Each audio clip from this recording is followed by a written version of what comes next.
But I guess we can go ahead and get started with introductions. My name is Alejandro Rojas. I am a UAP researcher by trade, actually. I get paid to do that. Work for a software company where we're coming up with an app to track UAP, and we've come up with artificial intelligence to kind of rate those cases for us so we can make some pattern analysis discoveries. I've been writing about this topic for many, many years. So that's how I know so well the members of our panel here. But how many of you, just out of curiosity, were here last week at this panel? Okay, so about a third. That's good. Because we are going to mix things up and do some different topics. So I think make sure that you get some new stuff going here. But first, we'll do, for those of you who weren't here, introductions again. So let's start with James again, and we'll go down the row, and everybody can introduce themselves. Well, good afternoon. I'm James Clarkson, and I'm a lifetime UFO researcher.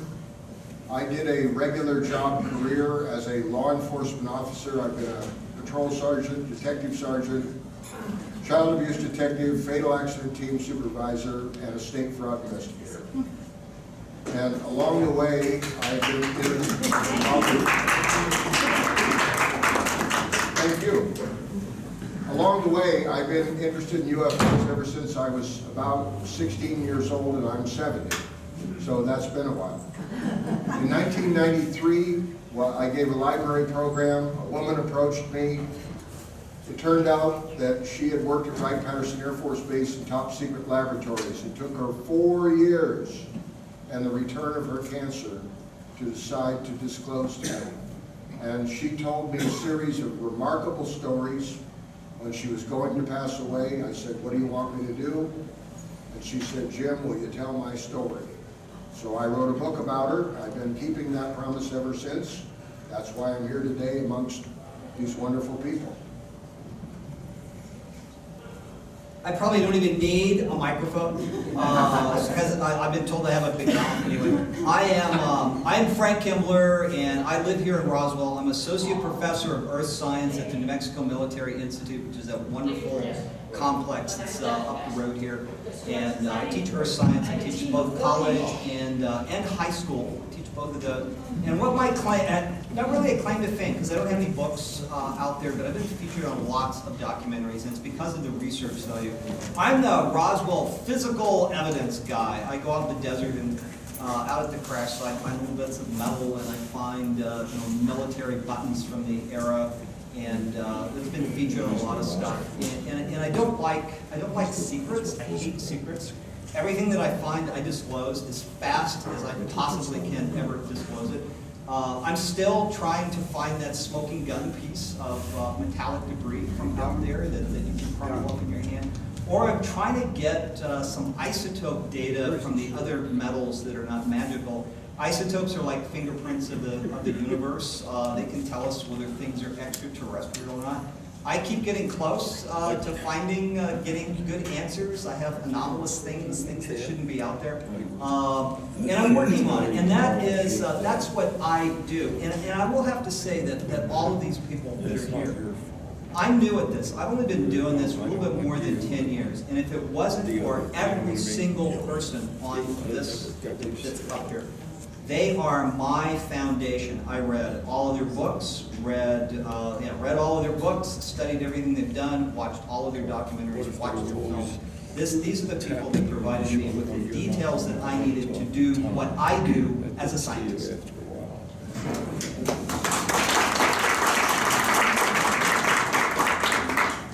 Thank you. I'm Paul Jeffrey Davids. I've been part of the entertainment business my whole career. I'm here for two reasons. One, that in February of 1987, I had a daylight close-range flying saucer sighting with my two children, and that turned my head around. At that moment, what was always science fiction for me became reality. I also became, a few years after that, through my motivation to study everything I could find out about UFOs, I became the executive producer for Showtime and co-writer of their movie Roswell, also known as Roswell, the UFO cover-up. And so I've been speaking at conferences and conventions, giving lectures, making some documentaries on the UFO topic ever since. But other things I'd like you to know, that early in my career I worked with F. Lee Bailey on his daily television show Lie Detector, the attorney F. Lee Bailey. I then was employed by Marvel Productions to be the production coordinator for all of the Transformers cartoon episodes of the early, well, this was the mid-1980s. So my name is emblazoned on 79 episodes of the Transformers as production coordinator. I wrote 4 of the scripts that got made for that show, and then I wrote for other animated shows. And then came Roswell, the movie, and then I embarked on making, it turned out to be about 10 films. They ended up on television. They were mainly on controversial subjects of my own choosing, and topics like the biography of Timothy Leary, Sci-Fi Boys, history of special effects and movies, Jesus in India, 2 films about life after death called The Life After Death Project, and a film about Marilyn Monroe. And my wife, Hollis Davids, who's here, she and I wrote 6 of the sequel Star Wars books for Lucasfilm back in the 90s, so I've stayed busy. Glad to be here.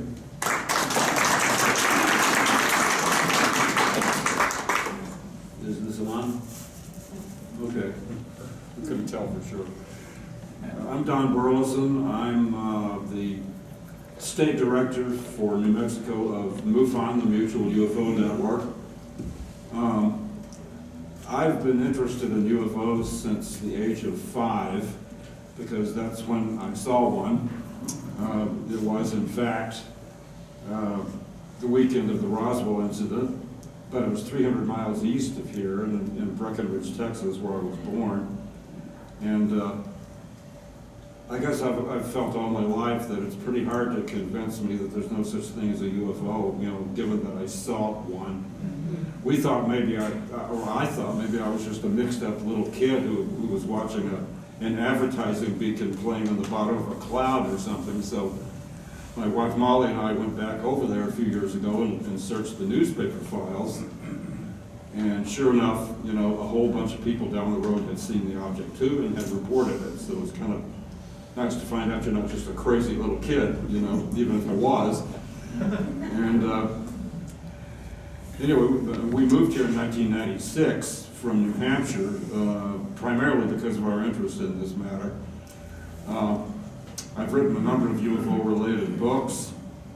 I'm a mathematician, by the way. I retired for the 3rd time in 2017 after teaching college mathematics for 50 years. And I've written some UFO-related books, 2 of which are UFOs and the Murder of Marilyn Monroe, and UFO Secrecy and the Fall of J. Robert Oppenheimer. And I'm glad to be here.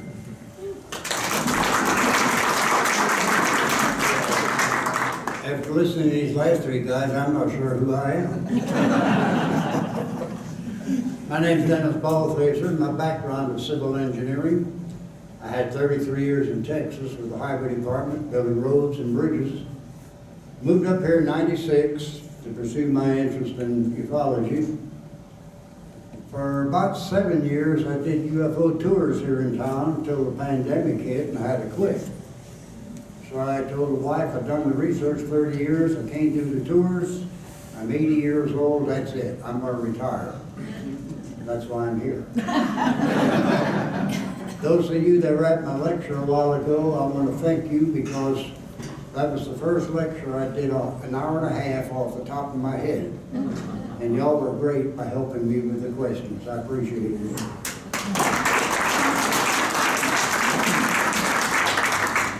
Hello, everybody. My name is Mark Chesney. I'm an aerospace engineer by training. I'm a Purdue engineer by training. Back when I was an undergrad at Purdue, Allen Hynek, who was the Google consultant for the Air Force, and he was living in Evanston, Illinois, at a department of Southern Northwestern University. He announced in 73, December, that he was going to start his own private research UFO institute called the Center for UFO Studies.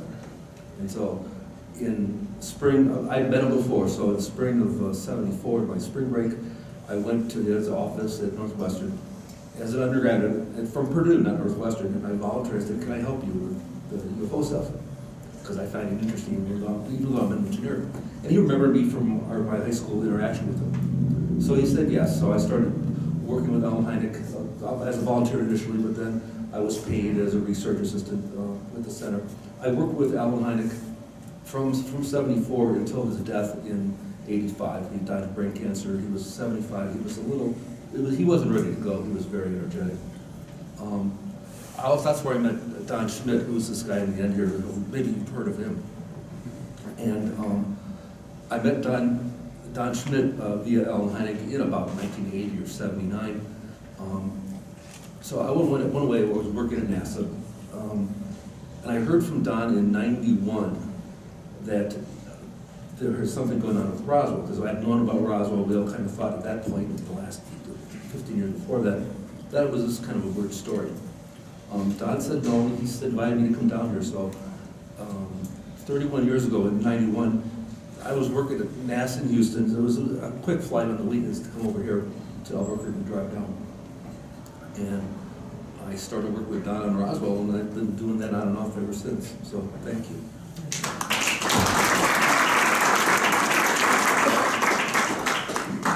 My name is Tom Kerry. I'm from Philadelphia, Pennsylvania, born and raised, and I never expected to be here.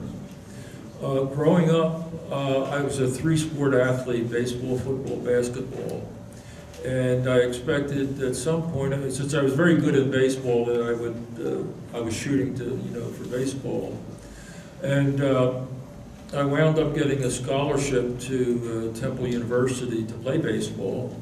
And so I came up, I think, 12 units short because of all of the back and forth, taking fewer credits during the baseball season, etc.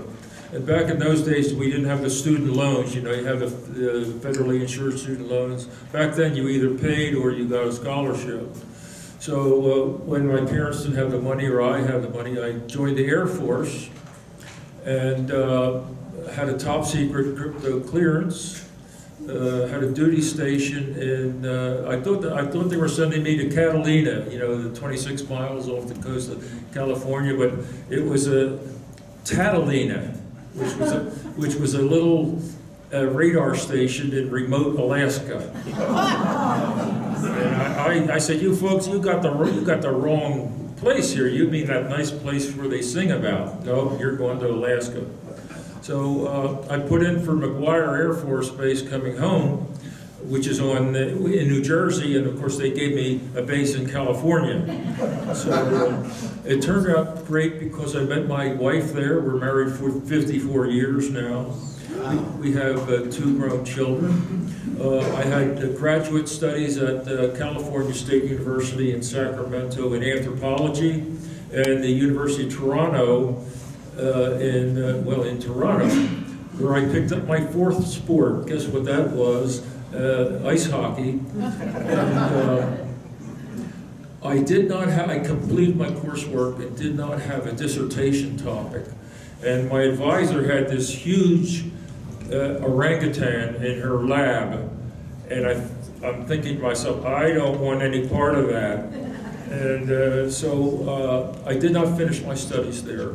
I taught my own undergraduate classes for 5 years. And while I was in Toronto, I joined a group called QFORN, the Canadian UFO Research Network, where I first heard about Roswell. A fellow by the name of Larry Fenwick said that, somebody's there, Stanton Friedman's, they're investigating Roswell. I said, oh no, they must mean Roseville, which is a town near Sacramento. So I put it out of my mind. And so then the book came out, the 1980 book, Roswell Incident. It blew me away. It blew me away. I said, oh my goodness, this is not your lights in the sky. So I subscribed to the International Reporter that was published bi-monthly, I believe, by QFOS. That's where I met Don Schmitt and Kevin Randall. We teamed up because the people who found the crashed saucer allegedly were archaeologists from the University of Pennsylvania, which is in my hometown. So that's how I hooked up with Randall and Schmitt. And in 1998, the gentleman sitting right beside me was responsible for getting Don and I together as a team. I'm sure he doesn't remember this, but... I'm old, I don't remember a lot. And I'll deny anything. I've hated you ever since. So we're at a meeting in Chicago for QFOS, and Don gave a little presentation about Roswell, and he says, I'm going to Roswell in 2 months, in May. Does anybody want to go with me? So Mark says, it's 50-50. Well, I took that as a no, Mark, and I said, I'll go. And I went, please, Mark, go. Well, I had a 2-year-old, so I was... Right. No excuses. So that was responsible, Mark, for Don and I getting together, and we're now together 25 years as a team. Here's Don. They're on time now, we have questions. Yes. No. I don't know if any of you saw before coming over, there was a family with a little boy in a wheelchair. Yeah. And the wife, the mother came right up to me and said, my son wants to meet you. And I was talking to the father, and I said, it's not good, is it? And he went, no, he's got Duchenne muscular dystrophy, and anytime. But he wanted to come here to meet me. And then as I was coming over, she came running up to me again. He wants a picture with you, wants another picture with you. That sums up everything. I mean, I'm sorry, I lost it. I'm tired. We've been doing this, last night was after midnight again. But to me, that's what this is all about. The children, that they finally get the truth, the children that they finally get what we haven't been able to provide them because we've allowed the government to essentially dictate to us what we should believe, who we should believe. And we talked to too many witnesses through the years. They're all gone. So let's now do it for their families, their children.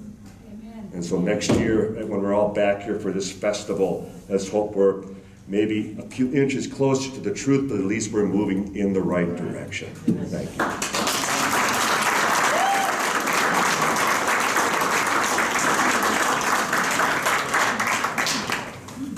All right, so the format's going to be a little different this time. What we'll do is, and these guys don't even all know this yet, but I'll give them time, is actually at the beginning, before we start taking questions from you all, we're going to take questions from the panel to the panel. So I'll start it off with the question, and then James, you'll have to come up with the next one, and we'll go down the line. But my question, Tom already kind of answered this one, so but maybe he'll have more to add. But of course, Tom gave us a lot of information, great information about his background. Okay. I'll go mess with the switches in the back again and see if I can turn it up. I'm not quite sure what I'm doing, so hopefully I won't break anything. But my question is, you know, what was the moment where you said, wow, this Roswell thing is the real deal? I can do that. I didn't catch it. My wife Joanne and I are a blended couple. We've both been married before. She says it's about making pancakes, and I'm the second pancake that came out of it. We decided to take a trip to a place we'd never been before. I wanted to come to Roswell, but I was afraid to ask her. We got snowed out up north and had to come this way and ended up here anyway. I brought a copy of a transcript of the main interview that I did with June Crane about her time at Wright-Patterson, and I hand-delivered it to a wonderful man named Glenn Dennis. who was one of the board of trustees here at the museum. And his way of saying thank you to me was to take me in a back room and let me sit there man to man, have coffee with him. And when I walked out of that room, any doubt that I had about Roswell was gone. The next thing was when Judy Crane talked to me and told me about that by the time she left their employment in '52, the Air Force had handled 3 crashed UFOs and recoveries that she had heard about. So there isn't any doubt for me, though it's the moment.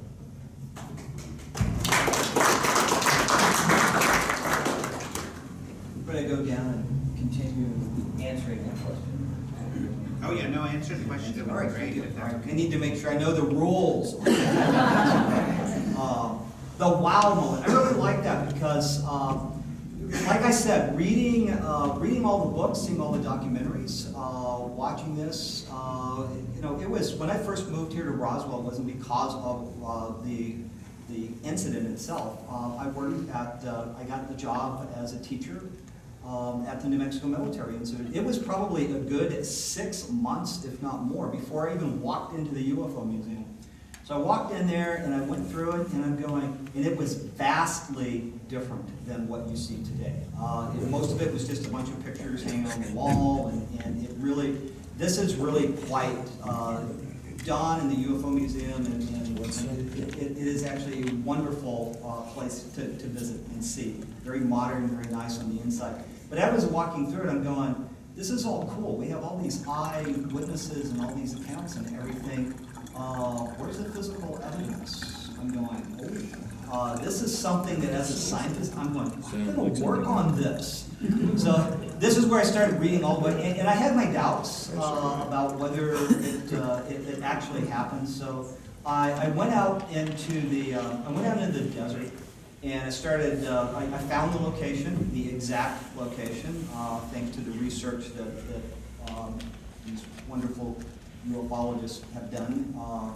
I followed their lead. I went out there, and it was interesting because the location was actually kind of hidden. It wasn't really written up in anything, and the mistakes that people make is when they publish the work that Don did with the Sci-Fi Channel, and it was published. It was the work that was done on the archaeological dig. There was no information about where the location was, except they made one mistake, and that was to put a picture, an aerial photograph. You never do that to a geologist. You don't put an aerial photograph, and I saw it and I'm going, oh, this is easy to find. So I found the location, the exact location, and I matched up everything, and I took my knowledge and I went out there, and I started swinging a metal detector. I was out there for more than, not a week, but if you add it up, I was out there for like 3 days before I found anything. And then I'm swinging the metal detector, and I get this little ding on the detector, and I find this little piece of metal in an anthill. And then in my hand, I'm looking at it going, oh my gosh, could this be a piece of Roswell? And I didn't think anything about it. And then a gust of wind came by and blew it out of my hand, and I'm frantic, I'm looking all over the place for it, and I find it. And so I found that piece after about 4 hours of swinging the detector on, like after 3 days of being out there anyway, on and off. But then the clincher on this was when I found the 3 military buttons from 1947, and those have been, I have them, they're on display in the museum, or one of them is. And when I found that button, I'm going, or buttons, 3 of them buried this deep in hard-packed dirt with my metal detector. It was in caliche, in clay. And I'm going, oh, cha-ching. And I found that the same day that I found that little piece of metal. I'm going, oh, it was like chills. I'm going, the military was out here, and I've got some metal, and I've got a button. And I was excited, and it has been a cascade of events after that. I'm going, I'm convinced.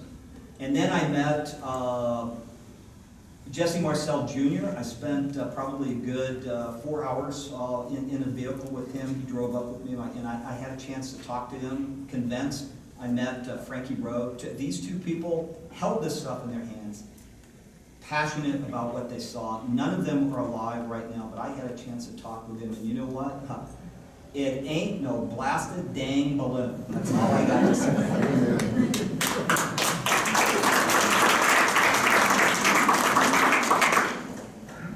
I think there were two separate things that really impacted on me. The first was on television, on the show Unsolved Mysteries. They had an interview that was done with Major Jesse Marcel out at where the debris field had been. And his testimony on that interview was mind-boggling. He was so definitive. First of all, there was his background, that he was an intelligence officer at the Roswell base at the time, that this was the only base in the country that had the atomic bomb and the planes to fly it out. As he said in that interview, he was familiar with every air vehicle, he felt, everything, that could fly, and that this was nothing like that. He said that it was spread out over the debris 3/4 of a mile by, I think, about 1/4 of a mile, and that he said if this was not made on Earth, it could not have been. He said it came to Earth, but it was not of the Earth. He was, I don't know, maybe was he in his 70s at that point, mid-70s? I'm not sure of his age, but I mean, he looked elderly, but he was completely coherent. And, the show made clear that the government had never admitted anything like this. They also had a pilot known as Happy Henderson on that show, who had informed his wife only decades after the incident. Well, they were in a grocery store, and there was an article in a tabloid magazine about aliens recovered at Roswell that had been flown to Wright-Patterson Air Force Base. And he told his wife, honey, I was the pilot of that plane that flew those aliens to Wright-Patterson. Oliver Pappy Henderson. So the testimony really swung me around. But then, once working with Don Schmitt and Kevin Randall on their Roswell research, at a point where we had made a deal with each other about movie rights for what they were writing, even though what they were writing was not finished, not published yet. And so I think it would have been, around maybe 1991 was when this museum was founded. And Walter Haut was here, Glenn Dennis, Max Littell, and I met Walter Haut. This would have been the other key moment for me. Walter Haut was the information officer at the base in 1947, who was ordered by his commanding officer, Colonel Blanchard, to prepare a press release announcing that they had recovered a flying saucer in the Roswell region. And he was astonished. He wrote up the press release as instructed. He distributed it. It was published. It became the headline story here. And then he was aware that it came the cover-up. And he talked to me and to Don and to Kevin, and he told us the depth of the cover-up, the lengths things had gone to conceal what had really happened, and that he was convinced beyond any doubt in his mind that what had fallen here was from outer space. So I was aboard at that point, and I was trying very hard to get the movie launched. 1991, we weren't put into production until 1993. So it was a real struggle to get it going, but it was based on the book that Don Schmitt wrote with Kevin Randall called UFO Crash at Roswell. And it was a thrilling day for us when Avon agreed they were going to publish it. So that was how I got pulled in deeper and deeper.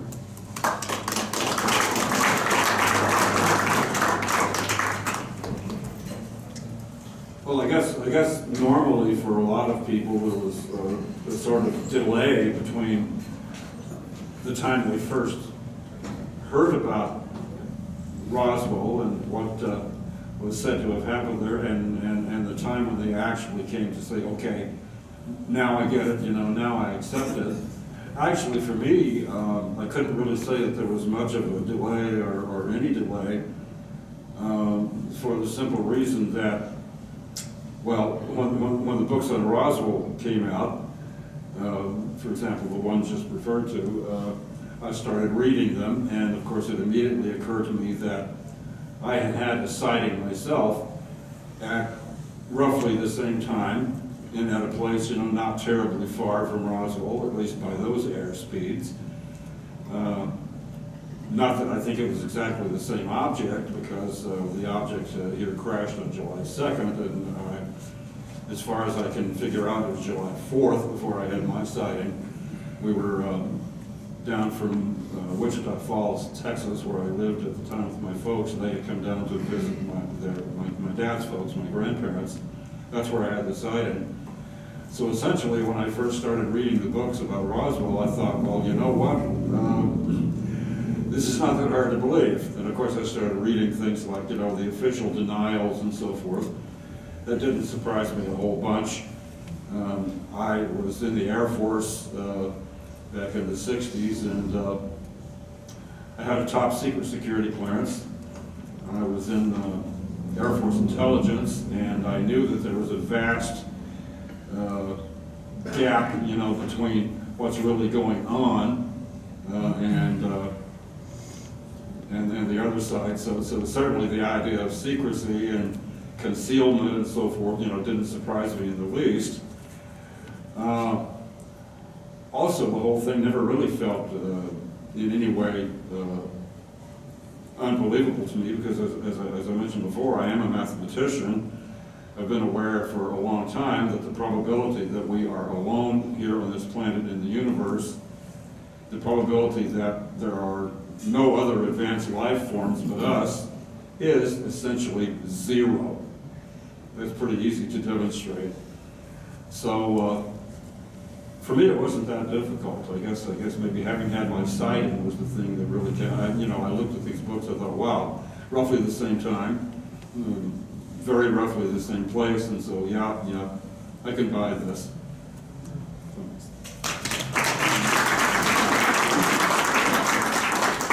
Like many of you, I lay in the backyard, look out in the night sky, and wonder what was out there. And then I started hearing about Roswell. I bought a book, bought another book, wound up with 350 books. And when I had the opportunity to move to Roswell, because I'd begun by being involved with MUFON, attending some of the meetings they had down in El Paso.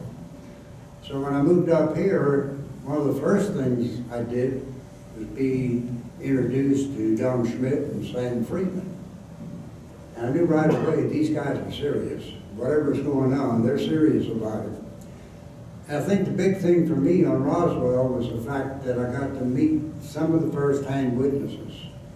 Got to know them as a person. That they're just like I am, and they're humble, and they're an honest person. And I appreciate what Down and Stanton taught me over the years to help me, and would rely on me a lot of times for witnesses and to make a report back to them, which I enjoyed doing because I knew I was helping to get to the truth one way or the other. And we're going to continue to do that.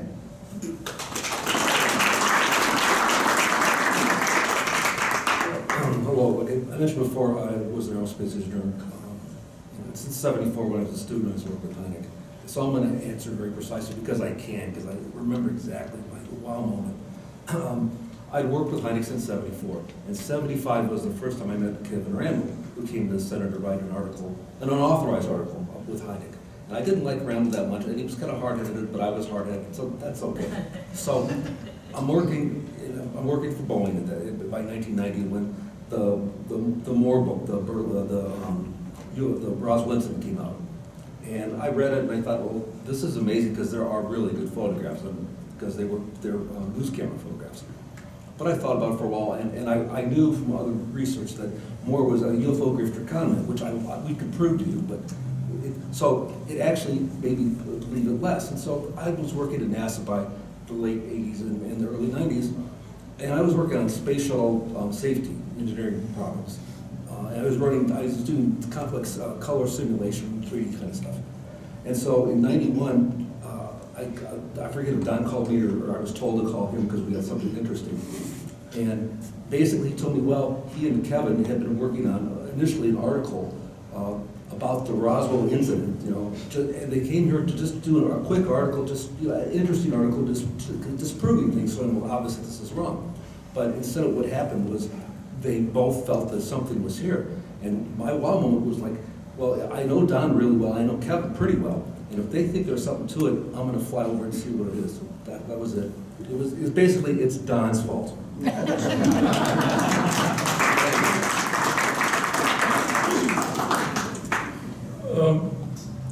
I never really had a so-called wow moment on the case. The closest that I came to that was when I read the first book, the Roswell incident. Up until that time, my favorite author was a fellow by the name of Donald Kehoe. And he wrote UFOs Are Real and UFOs from Outer Space. Excellent writer. But they're all about, things up there. And I picked up a copy in 1980 of the Roswell incident. And I've said this often, it blew me away. It was about a nuts and bolts craft with little bodies. There were death threats, there was a cover-up, all this stuff that none of the other cases had. And from that point to here, someone had to prove to me, I know you can't prove a negative, but someone had to tell me or show me why this case wasn't real, and that person or item has never shown up. So, like I said, nothing wow, just an accumulation of evidence and nothing to the contrary. So that's my experience with the case. So the crash dummy report didn't knock it down for you, huh?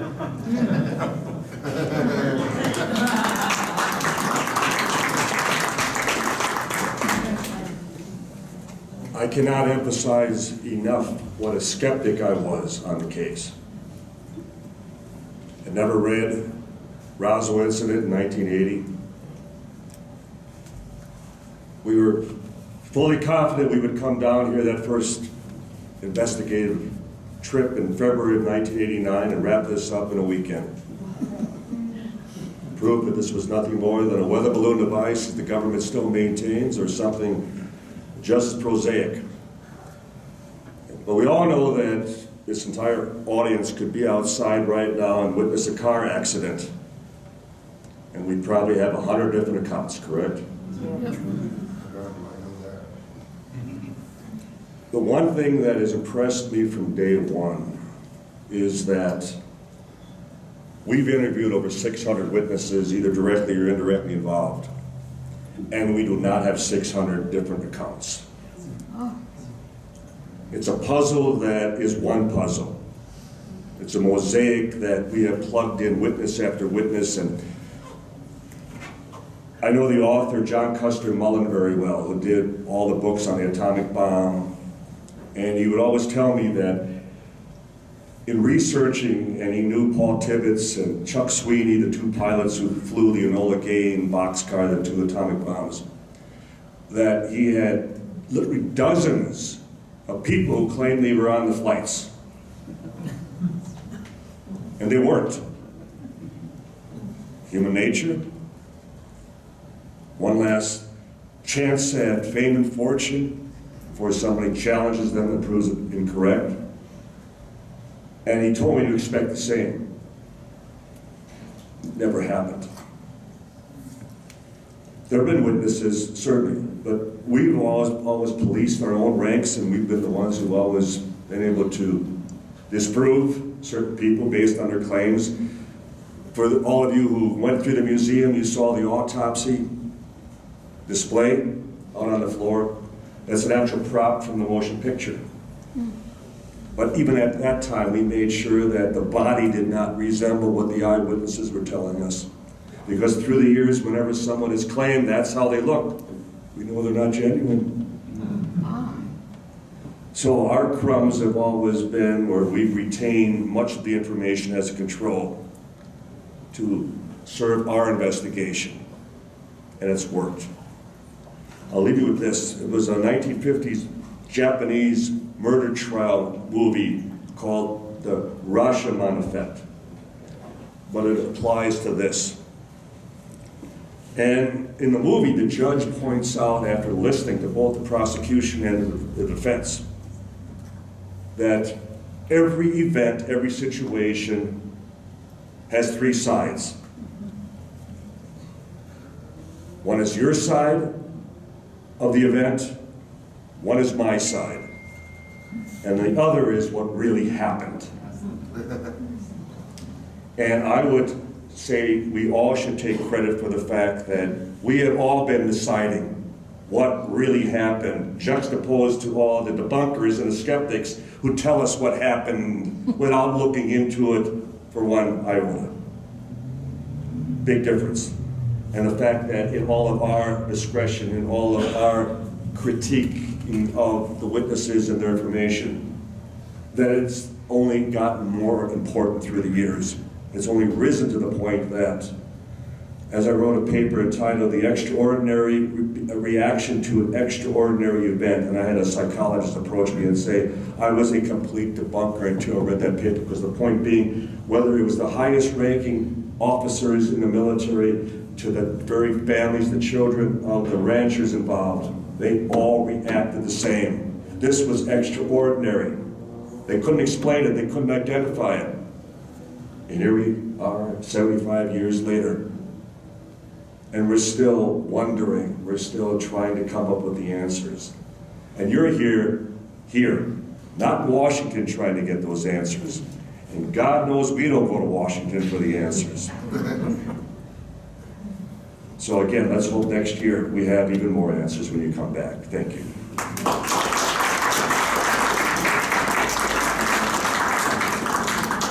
All right, so one of the great things about these events is that even as researchers, we learn from each other so much. So what we'll do is have everybody pose a question. Of course, you can pose it to an individual, or whoever wants to answer can answer.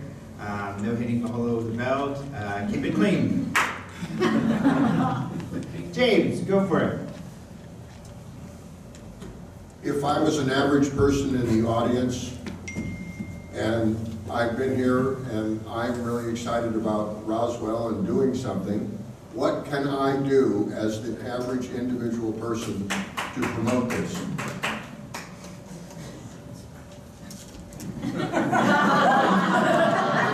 Spoken like a true ex-police. Billy is charged. Okay. Can you repeat that one? Word for word. Close to. All right. What could anyone do in the audience as an average person who's convinced of the reality of Roswell do to help to promote this and to go forward from here? Social media.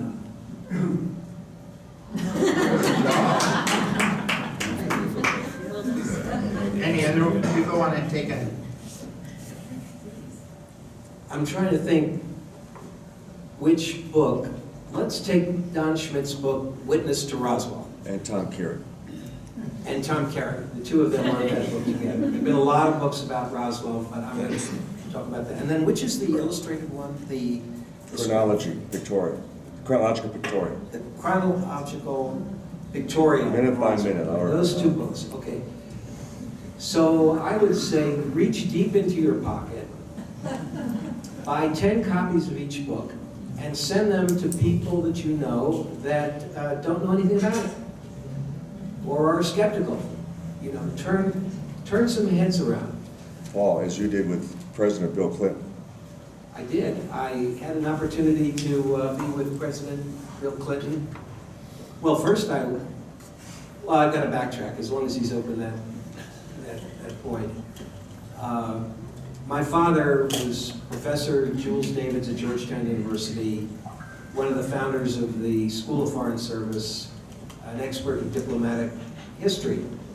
And he had among his students Jackie Kennedy. He was enlisted to work on JFK's what became a Pulitzer Prize-winning book, Profiles in Courage. My father wrote a first draft for five of those chapters. And then Bill Clinton was his student senior year. My sister and I still have Bill Clinton's term paper from that year. He hasn't asked for it back. But I guess it was after we had made the Roswell movie and Bill Clinton was in the White House, and I had been in touch with him to tell him I supported him when he was running for president. He had written back. I started sending him, I did send him UFO Crash at Roswell. We were hoping to have a private screening at the White House too at that time. Yeah, that one didn't happen, but but this might be a little embarrassing. When Bill Clinton got into all that trouble, the blue dress, and the FBI came into the Oval Office, and they were, you know, looking to see what books were there. There was a book by Winston Churchill, and then they were on one side, there was a book on phone sex, and on the other side was UFO Crash at Roswell. At least you got the titles correct. Yeah. And then when Hillary Clinton was running for the Democratic nomination, this is way back, I'm not talking about that actual election that she lost to Donald Trump, but I'm talking about when she was competing with Barack Obama to try to get the nomination. My wife found out that there was going to be a fundraiser for her up in the Hamptons, New York, and that we were invited. And I thought, boy, wouldn't that be a great opportunity, because Bill Clinton would be there, to bring him, you know, Don and Tom's latest book, The Witness to Roswell, and also Jesse Marcel Jr. had written The Roswell Legacy, which had an affidavit in it from, that book did have the affidavit, didn't it? No, we had the affidavit. From Walter Howe? Yeah, it was us. Yeah. So I said to my wife, you know, if we went up there, but if I have to go through a metal detector, if I'm carrying these books like in a big brown envelope, is somebody going to stop me, say, what's that? But we had to contribute to the campaign to go, but we went, and nobody stopped me. It was at a very wealthy person's beautiful estate, and they had a breakfast out there, and everybody was asking questions to Hillary Clinton. She was getting all the attention. And Bill Clinton, looking a little morose and ignored, was standing up on the porch next to the owner of the house. And I got brave, and I walked right up to him, and I reminded him that, about my father, Jules Davids, who he had admired. He had once introduced my father at an event at Georgetown. And he remembered my dad. He said, wonderful professor. He said, Paul, what have you been doing? Well, I had written the introduction to the first edition of Don's book. And the cover not only said Witness to Roswell, it had a subtitle saying, what, Unmasking the Government's 60-Year UFO Cover-Up. Right, that was it. And I said, well, actually, I wrote the introduction to a book. I thought you might be interested to see the book. And he said, oh, sure, you know, let me take a look. And handed him the envelope, and he's pulling the book out. And I'm looking very carefully at his face because I wanted to see his reaction when he saw that this is a book about the government cover-up that, you know, by de facto, he's part of now. And he pulled it out, and his eyebrows shot up, you know, his eyes opened wide, and he said, you know, Paul, I've always, like, confidentially speaking, you know, I've always been really interested in this stuff. You know, I'm going to read this. And then he handed it to his handler that was there. So he had the book, and I also gave him an enlarged version of Walter Howe's affidavit saying that there were bodies recovered at Roswell. And during Clinton's administration, of course, we got the crash dummy report, and they had debunked the case completely. So I wish I had been a fly in the wall in the limousine as Bill and Hillary were pulling away from that. And he's got these books in his lap, and she says, what have you got there, Bill? I really did. But anyway, that's a long-winded answer. Buy up those books and distribute them among your friends. Don't just tell them, order them on Amazon, because they never will. Just put them right in their lap and then follow up and say, did you read it? Just spread the word so more people know. We have, there's one family that we're very good friends with where we live in Sedona, but they're skeptics and they don't know anything about this. And getting them to read, you know, the wife who's elderly said, Roswell, she said, I'm a skeptic about Roswell. What do you know about Roswell? Not much. Not much. The skeptics don't know much. Help them out. All right.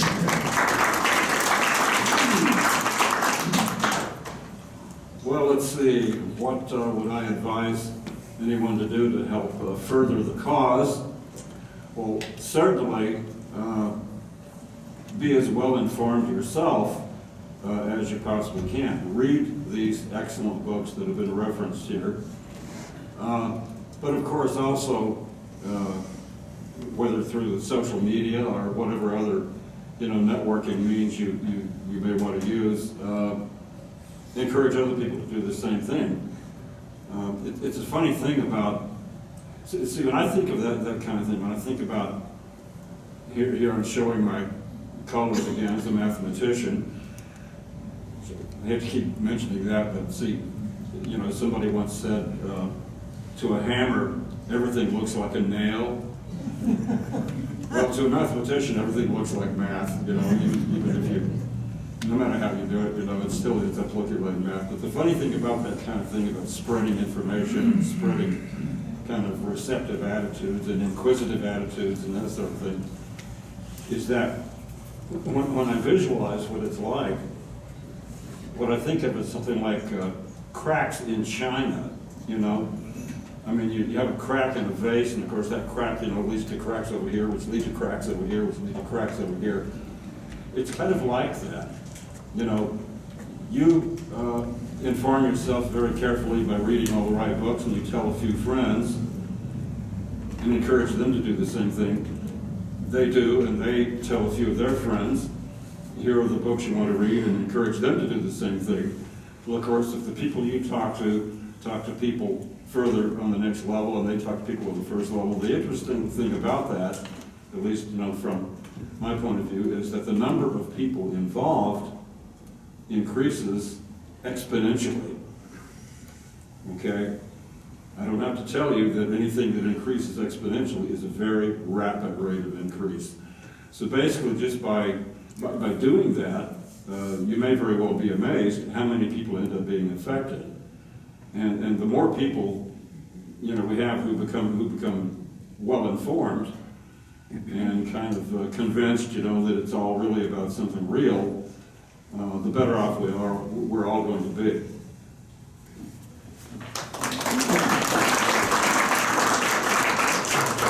My question's for Don Schmitt. You mentioned something about the festival next year, or doing something next year. Since I'm 80 years old, could I get something in writing that I'd be invited back?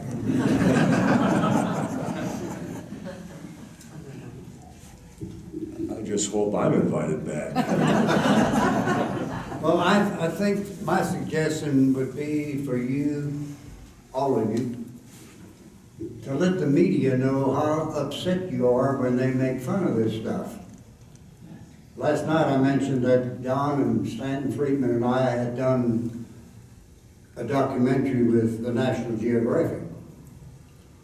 6 hours of taping, using our vehicles, no reimbursement at all, just wanted our research.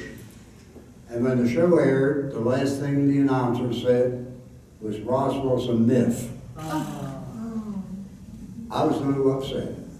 I wrote to National Geographic, and I said, "Do not ever ask me again." But when you watch a newscast that has something to do with UFOs, invariably, at the end of that newscast, they'll make fun of it. They make light of it. I did one just a few weeks ago for KOAT out of Albuquerque. really good interview that the guy did with me. And the weatherman, of all people, when it was over, said, well, I'm an alien, and made fun of it. It ruined the whole interview.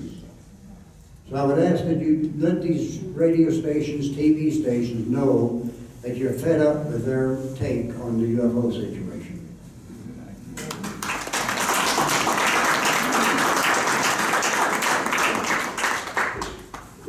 Okay, once again, as an engineer, I'll give you a brief, precise answer. I won't go on and on. If you want to make things better generally, or just in UFOs, I would distrust anything in the media. I would distrust anything from any political party. And I would vote against your current incumbent, because there's got to be a better way of doing things. That's it. Thank you.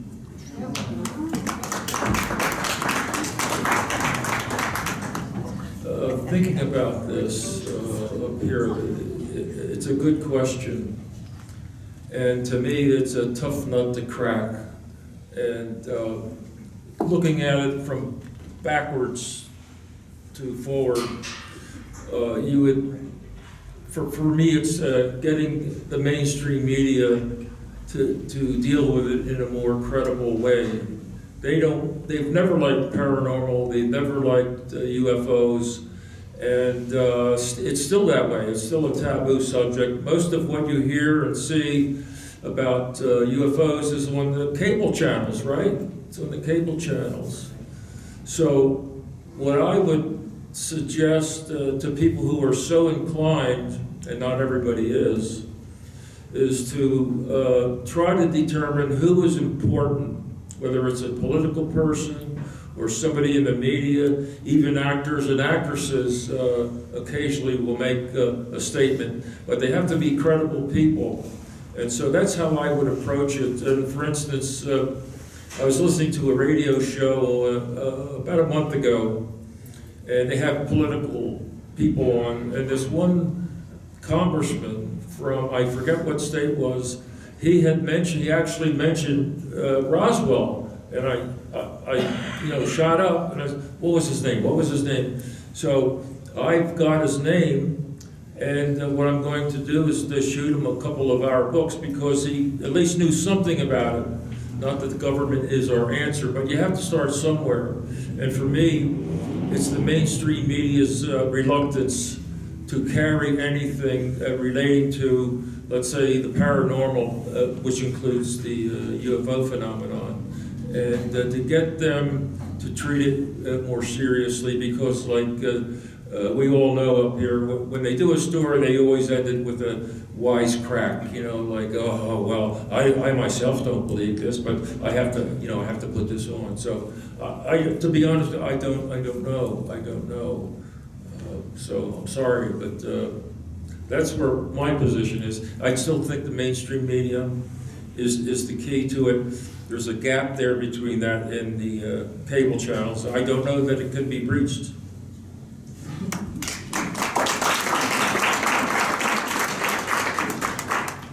During the MJ-12 controversy, and we were involved as far as with the documents, we were meeting in LA with those who were directly involved, and I took it from there.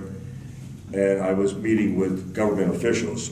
And one of them specifically was former Congressman James Sensenbrenner. And I'll never forget sitting down in his office and displaying the documents to him and describing that we have only two situations here. Someone is either forging classified documents or someone is releasing unclassified documents. In either case, we're talking about a Class A felony. And he's agreeing with me, oh yes, Mr. Schmitt, yes, Mr. Schmitt, we're gonna look into this immediately, we're gonna get to the bottom of this. Thank you, that's all I needed to hear. But I also didn't trust him for a second. Because as I stepped out of his office and I started going down the hallway, I backed up 2 steps, and there he was, crumbling them all up and tossing them in the wastebasket. So scratch the politicians. Sorry, they have their own agenda. It was with Miles O'Brien, who was the senior science editor at CNN at that time. We were at the very hangar that much of this went down. The materials, the bodies transiting through P3, now Building 84, out at the old base. We're off camera, off mic, and he says to me, Don, you've spent a good part of your life working on this. Why are you doing this? I looked him square in the eye and I went, because you won't. Didn't talk to me the rest of the day. We have to do it. Yes. That's why I pushed screenwriter Tracy Torme for years. If Al Gore can do it, and if Michael Moore can do it, we can do it. So we started working with James Fox. How many of you have seen the documentary, The Phenomenon? Yes. I was a co-producer on that, but the purpose, we were going feature. We were doing it as a feature film. And then what happened? COVID. So it never made it to the theaters. It doesn't mean that we can't do it again, and that's where Paul, we have to, because the definitive Roswell movie, we shot Roswell in November and December of '93. It's almost 30 years, as great as it is, and I still love that movie. It's 30 years outdated. So that is where we still can do and reach billions of people with just one project that we couldn't do as far as in 100 years by ourselves. So again, that's where I would invest my time and effort before anything else. And they agree. Thank you.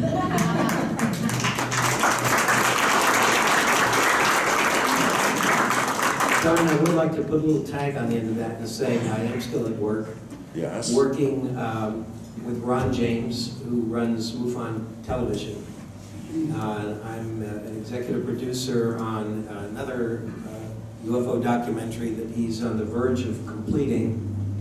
It's going to have a very major Hollywood name attached to it as the narrator.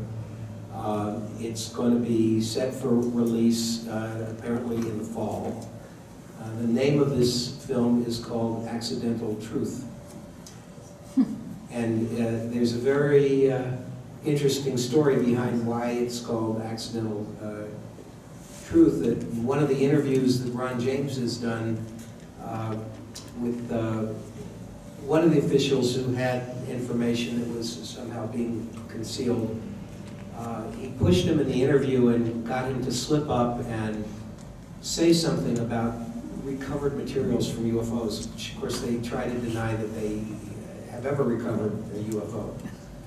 But someone let something slip, and so he said, you're on record now, you said that.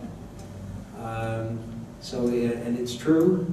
And the fellow said, well, I guess you could call that an accidental truth. Meaning it slipped out, wasn't intended. There's a lot of accidental truths coming out in this film, and a lot of it does have to do with recovered UFO material that is being studied. So we'll see where that goes.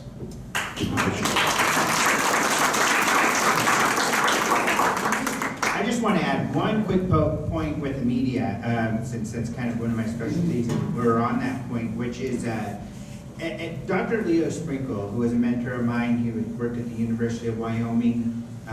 He's a head of clinical psychology there, and was one of the first researchers to kind of take people and experiences seriously and look into all of this. And he used to say, very wise person, he used to say there's 3 stages to acceptance. First, they laugh at it. Second, it's fought against. And the third, it's accepted as, we always knew that. And he always said, my colleagues laugh at me, and that makes me happy because it means we're at least at stage 1. We're moving in the right direction. But what was interesting these days is that, of course, we've got a lot of hard fighting against it. But speaking of CNN, Jake Tapper was interviewing a general, and he said, I want to ask you about, the UAP hearings. And the general started, well, we didn't hide the bodies very well at Area 51. And Jake Tapper said, no. This is serious. This is serious stuff. I want a serious answer. And so the general did say, yeah, we do take this serious, and they continued on. It was funny, of course, because Jake Tapper nor none of the media can say that they've been good actors in this topic in the past. But, now he's acting like, wait, we've always known this is a real thing. So I think things are moving, and I think what we have to do with media people such as Brian Bender, who is here, who always takes a very serious take. Also Leslie Kane, who helped write the New York Times article, Ralph Blumenthal, who also helped write that article. We need to tell those people thank you, that we appreciate the way that you've covered this, and also let their bosses know, hey, we really appreciate the way this is covered. This is the way it should be covered, and make sure and give that encouragement when they do the right thing, kind of like we do with our kids or our pets. So I think that's another important aspect to all of this. But the next questioner, Mr. Kimbler. Oh, Frank, please, you make me feel old, which I am. Not as old as some people up here, but older. I had to do that. I dyed my hair, so I had to look a little younger than everybody You'll else. be there one day. I am already there, thank you. So here's my question, and this goes out to to everybody up here. As ufologists, you are very passionate and excited about the work that you do, and I would like to know what your significant other and/or family members think of your exploits. Let's start at Don's end of the table. No, we can do that. We can do that. My late father was my biggest fan. No matter how often I'd come back from a research trip with either Tom or before that Kevin, and he and Mom would take me to the airport. And he was an Army drill sergeant. He was part of the invasion fleet on the way to Japan when they got the news it was over. So he was never someone who would say, I love you, but he did in many other ways. One time he said to me, he went, son, if I was ever in a life and death situation, I'd want you there, because then I'd have hope. That was 1,000 I love yous. I have 5 brothers, no sisters. My brothers are all 100% supportive. It's the sister-in-laws that...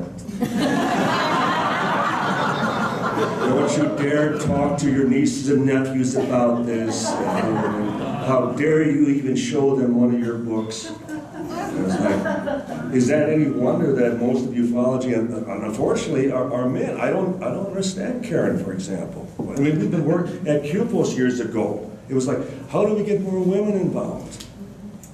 But I see it with my own family. It's like, what? I think there needs to be a study why women in general are so negative on this topic. I hope it's not, but we experience it. We live it. Is it something we're doing wrong? Maybe we are. Maybe we're looked at as being a bunch of UFO sexists. I don't know. But my wife, it scares her to death. And it's like, just come home safe. That's all it is. Come home safe. And so, I know I have a lot of colleagues that live in the same, but then the late Stan Friedman, it broke up a number of marriages. The divorce rate in ufology is extremely high, because it's a calling. It's a very high calling, and it demands a tremendous amount of time and effort. The media, dealing with the media alone. I mean, for all of us have been on George Norrie and Art Bell till 3, 4 o'clock in the morning. Tom, it's 5 o'clock in the morning. Yep. Stan used to be in his pajamas at 6 o'clock in the morning. What other jobs require that? What other professions where you're not only dealing with the media, but you're also in the field, you're also in archives, you're also in the field as far as actually conducting the investigation. That's the wonderful adventure in all this. And I don't think any of us would give it up for a second.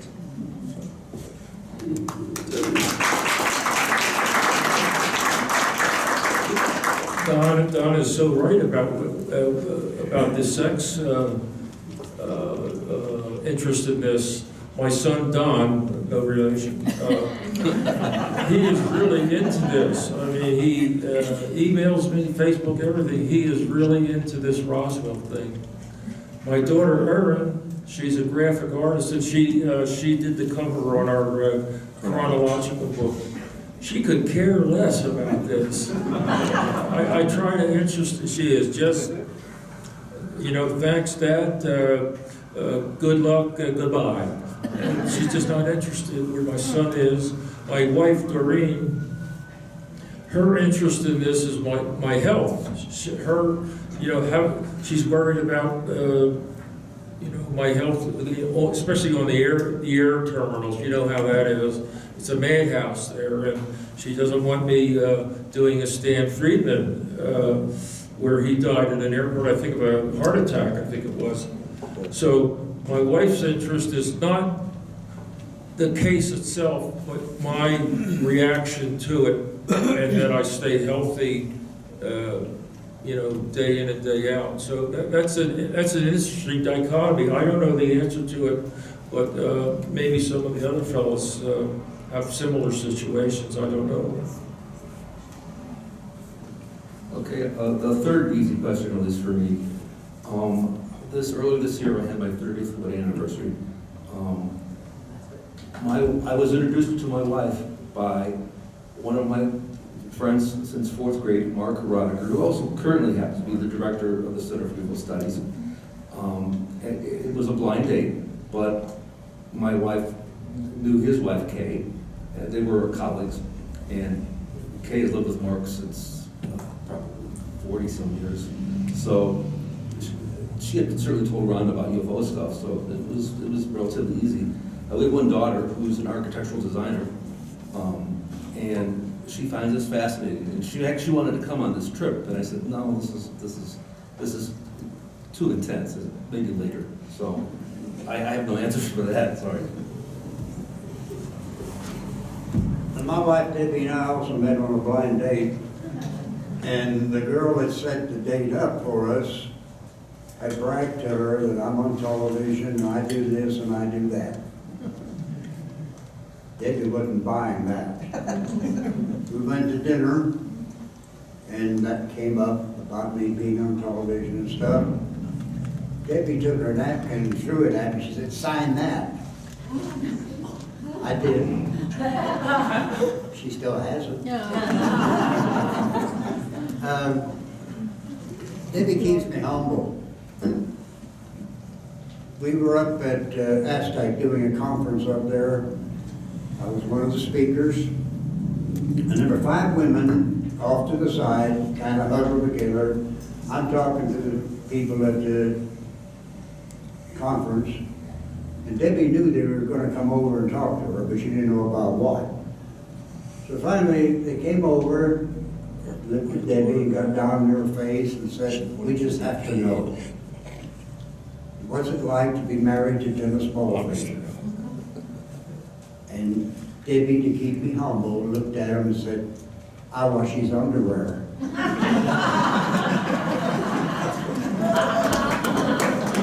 I do want to mention we are starting to run out of time already, and time flies because this has been so interesting. So we'll have to try to start to keep them short. And we do have to be done by 6. Okay. I'm happy to report that my wife Molly has been on board with all this and enthusiastic and pretty much with the same attitude that I have the whole time. We just recently, in April, celebrated our 40th wedding anniversary, and the UFO phenomenon has been a common interest with us ever since we've known each other, pretty much. As I mentioned before, I'm the state director of MUFON here, and so it's very rarely that a day passes that I don't get a sighting report that I have to run in and assign to a field investigator and so forth. And she perfectly well understands the urgency of that. You know, it's something I need to do, and I do it. And we've really never had a problem about that. I don't have actually a whole lot of living relatives. I have one brother who pretty much buys the whole UFO idea. I have 2 sons that live in New England, and they're the same way. So really, for me, there's never been any conflict.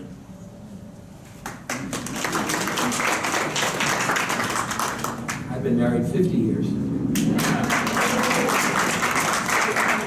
To Alice Davids, who has been tremendously supportive of me in everything I've undertaken, including the Roswell effort, the Roswell movie, which was one of my first projects.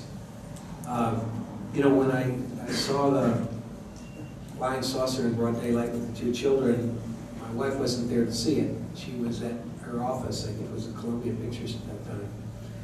And so she was never quite, you know, involved I mean, she had to sort of accept it secondhand. I mean, she knew I wasn't on drugs that day, and the kids, you know, supported the fact, no, that this really happened. We saw it. It was a flying saucer. It came near the house.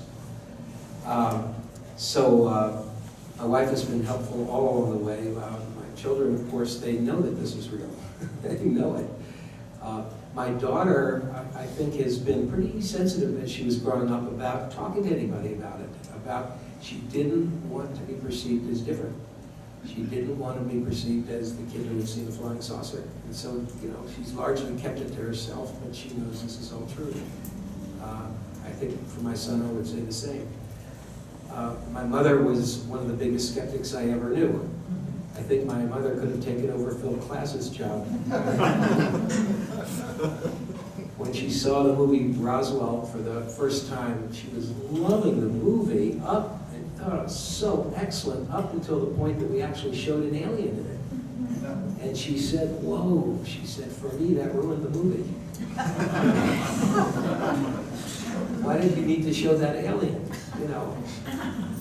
You know that aliens don't really exist, don't you?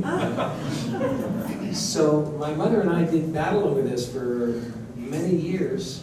She softened a little bit in her older years, but I've come against my share of skeptics in the family.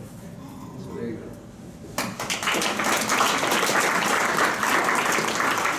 Real quick, I get to answer my own question. So sometimes my wife has a little bit of fear, but she's from England, and for people that are a little bit on the odd side, they have a special term for it, round the twist.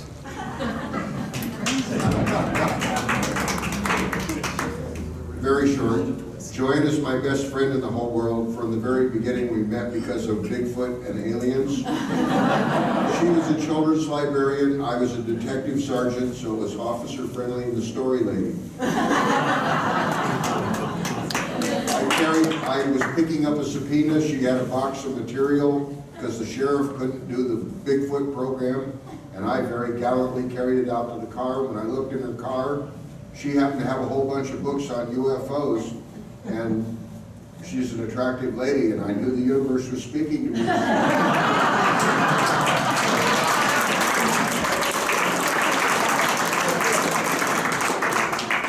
I just want to add, I'm very thankful and lucky. My family is so supportive. It's all women. My sisters, my mom, and Karen and her daughters are very supportive as well. So I'm really lucky that way. And they are all women. And to speak to that other issue, of course, Karen's very involved. She runs the International UFO Congress, which will be in October, so check that out. But they do get scared. My sister is especially, one of them is just very afraid. She can't look at aliens. She gets too scared. But otherwise, they're very supportive. But I did want to also mention Stanton. You had mentioned that, and just how dedicated, and to Don's point about how it's a calling.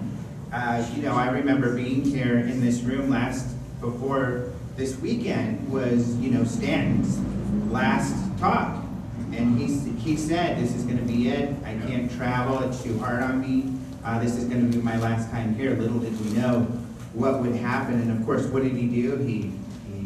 He did another event anyway. He went to speak with George Norrie at an event, and then, of course, on his way home, traveling to do a talk on this topic and push this topic forward, he passed away, unfortunately, in the airport in Toronto. So definitely he's still here with us, and just to show that dedication and why spouses are concerned, but we do it anyway. I guess it's time to wrap things up, so maybe very quickly, because we've only got a couple minutes for each of you, maybe do his final thoughts. May I ask a question? Um, Of this gentleman? The pieces you found along with the buttons, Yes, sir. were they all at the same depth, and how far apart were they when you found them? Good question. The buttons were 3 or 4 inches deep, and they were in hard packed clay, so that just indicates to me that they are old and from the time in the first place. The debris field is 3/4 of a mile long, give or take a little bit, according to the researchers that are here, and several hundred feet wide. And I expanded that search area, but the pieces were mostly found below a hill where the gouge, that's what it's referred to, where the furrow that where the object, the craft kind of skated across. And the stuff was scattered everywhere, and I used some physics to look at explosive, what happens when things fly around and how far they travel and stuff. And so, yeah, they come from different places, mostly concentrated in and around where the furrow is on either side, and they vary in depth. I think the deepest stuff I found was probably 6 inches. It's light, it's not like gold. The stuff works its way to the surface and animals kick it up. So, you know, some were maybe a ½ inch thick, some were 6 inches down. So, thank you. It's a good question. Thank you. all right, I'm sorry we couldn't get to questions, but these guys will definitely be here for when we're done, and you can come up and ask some questions if you like. But final thoughts? Remembering Stanton, what can you do out there in the audience? Quote unquote, don't be an apologist, ufologist. Don't back down.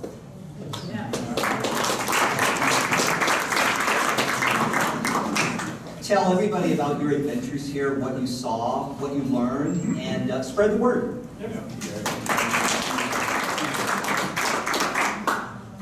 I have 2 wrap-up thoughts. One, how incredibly pleased I am with what they've done with this museum. I think it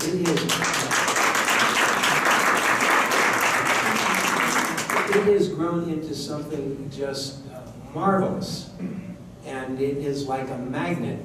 And that brings me to my second thought. You know, how happy I am that you have all come to be part of this, and so many people have come here, and that this museum attracts so many people from so many places, and it shows you the incredible excitement there is about people to learn more about this, and they can certainly learn more about it here.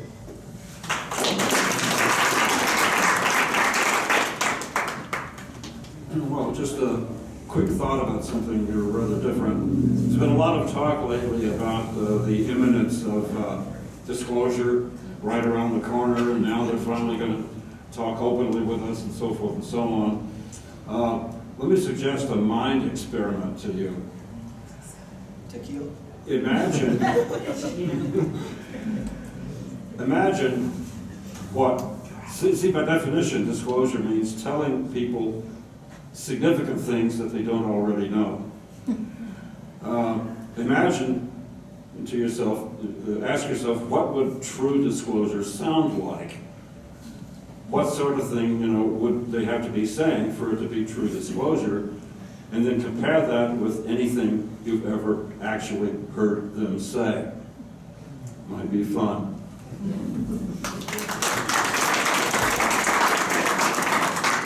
I want to thank each of you for the questions you asked and for the faith and belief you have in what we're doing. That is so important to us, to know that you got our back. And being here, you're proving that. And I thank you for that.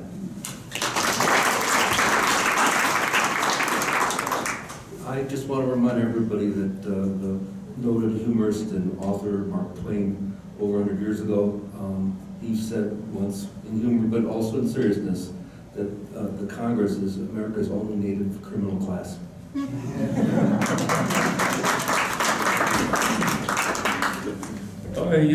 My first trip down here was in 1993, and I remember it because I had joined the Randall Schmitt team in '91, so I figured, well, I'll come down to Roswell, and you know, and that'll be it, you know. So I'm thinking, oh, that's the end of it. I made my trip to Roswell, and well, here it is, like 31 years later. I can't tell you how many trips I've had down here, but I've been a speaker here since, I think, about '94. And it pains me to say that this will be my final appearance here. The COVID had done a number on me. And what was it, two years ago, there wasn't a festival because of the COVID. Last year I couldn't attend because it wasn't that I tested positive, it's the vaccines got me, and to the point where I could hardly walk. So I missed last year. My wife didn't want me to come this year, but I said, it's the 50th anniversary. I mean, see, the COVID did that. It's the 75th anniversary. I've got to be there. So against her wishes, I did come there this year because of that. And it is I saved this for last, and I want to thank everybody. I want to thank the museum for inviting me every year. And thank all of you for showing up every year. And Don, thanks for encouraging me all these years. So many thanks.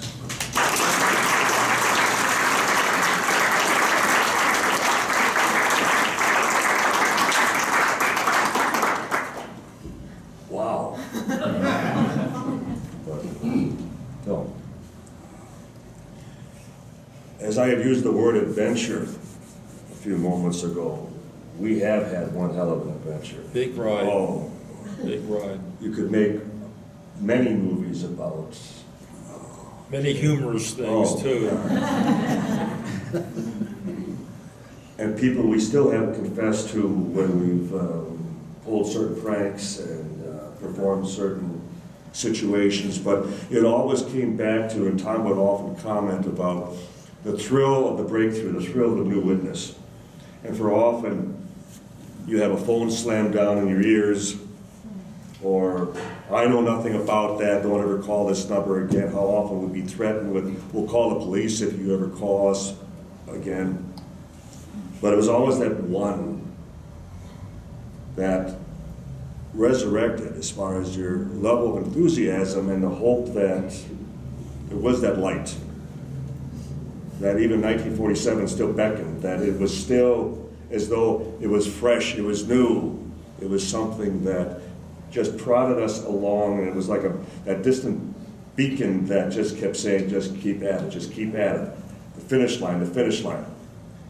And the one thing that both Tom and I have often said,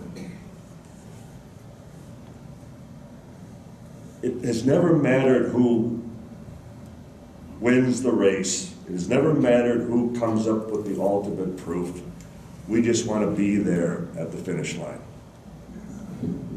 And I'm going to assure Tom Kerry tonight that when that finish line finally does arrive, you're going to be there with me. It will arrive. You're going to be there with me.